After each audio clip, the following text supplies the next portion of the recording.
ভাবি, আপনারে তো আর পটাতে পারলাম না, আপনার একটা বান্ধবীর সাথে প্রেম করায় দেন না। আমার একটাই অবিবাহিত বান্ধবী আছে, কিন্তু ওর একটা সমস্যা আছে। একটা সমস্যা তো, ওটা আমি ম্যানেজ করে নেবো, আপনি কথা বলেন। পরে আমারে কিছু বলতে পারবেন না, ও কিন্তু আইসক্রিম কামড়ায় কামড়ায় খায়। দেখো, ধৈর্যের একটা সীমা আছে, কখনো সীমা লঙ্ঘন করবা না। এতদিন তো টুম্পা ভাবির পেছনে ছিলে, এখন আবার সীমা আসলো কোথা থেকে? আচ্ছা, এত সন্দেহ কেন করো? তুমি কি আমারে শান্তিতে থাকতে দিবা না? জাউরাটা আমারে তো খাইছে, এখন দেখি আবার শান্তির সাথেও থাকতে চায়।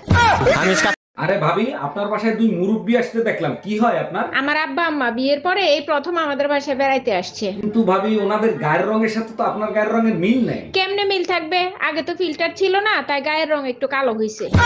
কি ব্যাপার ভাবি, মন খারাপ করে বসে আছেন কেন? আমাকে বলেন। জানেন অরুণ ভাই, আমার না কোনো বন্ধু নাই। এর জন্য মন খারাপ করার কি আছে? আমারে আপনার বন্ধু বানায় নেন। জানেন সবার বয়ফ্রেন্ড আছে, আমার কোনো বয়ফ্রেন্ডও নাই। আবারও বোকার মতো কথা বললেন, আমারে আপনার বয়ফ্রেন্ড বানায় নেন। দেখেন অরুণ ভাই, আমার কিন্তু কোনো ভাইও নাই।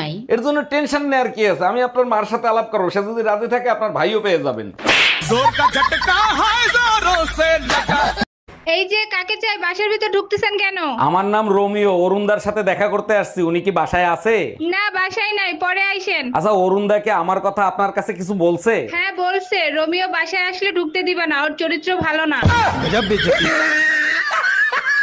বেবি কই তুমি? শিগগিরই এদিকে আসো, দেখো ঈদের চাঁদ উঠছে। তুমি দেখতে থাকো, আমি আসতেছি, নইলে চাঁদ হারায় যাবে।